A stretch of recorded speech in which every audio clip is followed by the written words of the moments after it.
टिंग टॉक। कौन है?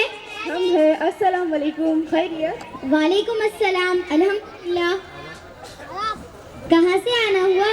बच्चों को मकतब से लाने गई थी। वाह माशाल्लाह, क्या बात है। आपके बच्चे तो हिजाब के साथ है। क्या खूब तरबियत दी है आपने। देखकर मेरे दिल को सुकून मिला। क्या जी, मेरे बच्चों को देख के सुकून नहीं मिला क्या? क्या मेरी तरबियत अच्छी नहीं? क्या तुमको मेरे बच्चे काले दिख रहे हैं कि नकटे दिख रहे? क्या सोच के बोले तुम?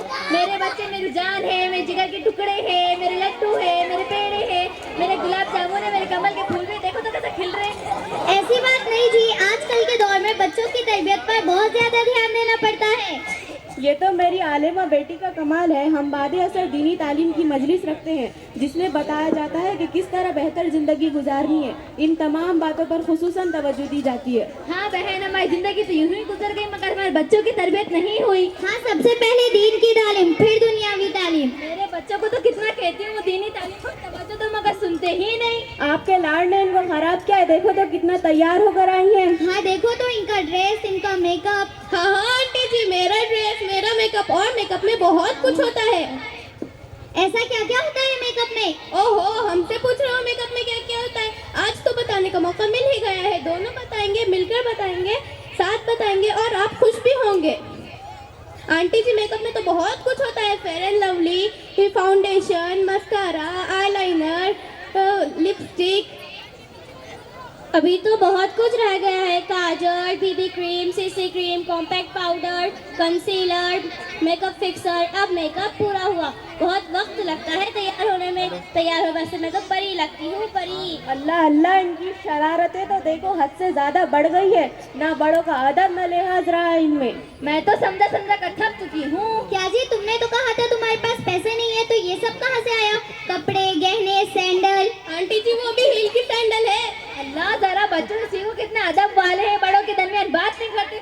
और तुम लोग देखो, मुझे कभी कभी तो लगता है कि शैतान के बच्चे हो। शैतान के बच्चे वो क्या होते हैं? तुम्हारे जैसे होते हैं। ये सब खरीदा कैसे, बताया नहीं? आंटी जी, परसों जो गठ मिला था उससे मैं ये सब खरीदी हूँ। अल्लाह अकबर, तुम्हें तो शर्म आनी चाहिए। इसमें कैसी शर्म? शर्म की बात नहीं तो और क्या है। कोई तुम्हें सूद से पैसे दे रहा, तुम ले रहे और उसको दुआ दे रहे। क्या तुम्हें पता नहीं, सूद से पैसे लेने वाला और देने वाला दोनों शरीक है। अल्लाह ताला उन पर लानत करता है। इस पैसों से ऐसे बच्चों की परवरिश होती है। तुम मुझे क्या समझे? चाहे धूप का ले, चाहे ठंड का ले, और तो लॉकडाउन से गुजरी हूँ मैं। कैसी जिंदगी गुजारना मेरे को मालूम। चलो उठो, जंगे अपन। बैठो बैठो, तुम तो गुस्से में आ गए। औरत कुछ भी बोल रहे मुझे। मेरे बच्चों पे टूटी रहती। क्या मैं इनके दिल को लगे सर की बात सुन रही थी? क्या इनके बच्चे का मुझे खामोश बैठे तो बहुत अच्छा मुझे बोलने का, अच्छा बोल, और क्या बोलूं? आंटी जी, ये लीजिए, पानी पीजिए, गुस्सा दूर होगा।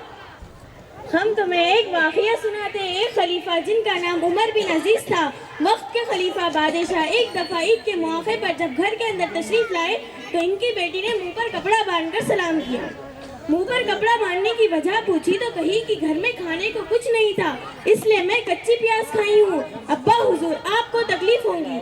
ये सुनकर बाप को बहुत तकलीफ हुई। बाप तो बाप है। घर से निकलकर बादशाह सलामत खजांची के पास गए और कुछ रकम उधार मांगी और कहा कि मैं कुछ दिनों में वापस कर दूंगा। खजांची ने कहा कि बादशाह सलामत, मैं आपको रकम दे दूंगा, पर मुझे इस बात की गारंटी दे कि आप एक दिन, एक हफ्ता और कुछ दिनों तक जिंदा रह सकते हो।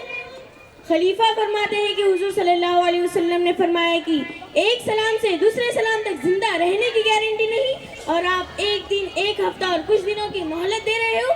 ये कहकर उमर बिन अजीज घर वापस आ गए।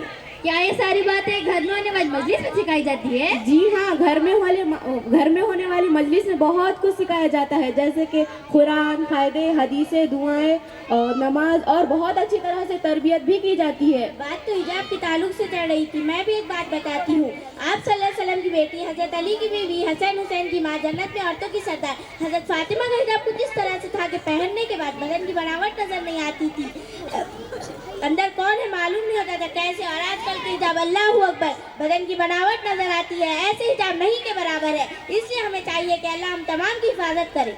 हिजाब किस तरह का होना चाहिए? हिजाब के 8 शरायतें हैं। बुर्का मुकम्मल होना, जिलत वाला ना हो, चमकी वाला, स्टोन वाला, न्यू डिजाइन वाला ना हो, बुर्का सादा हो, खुशबू वाला ना हो, खुशबू लगाया हुआ ना हो, पतला ना हो, बारीक ना हो, मर्दों की तरह कोट वाला ना हो, काफिरों की तरह ना हो। जिस तरह समझ से बदन को दिखाते और मुंह को छुपाते, गैर कौमों के मुशाबात के लिए ना हो, बुर्का लिडा के चलने वाला ना हो, बड़ा घेर वाला ना हो।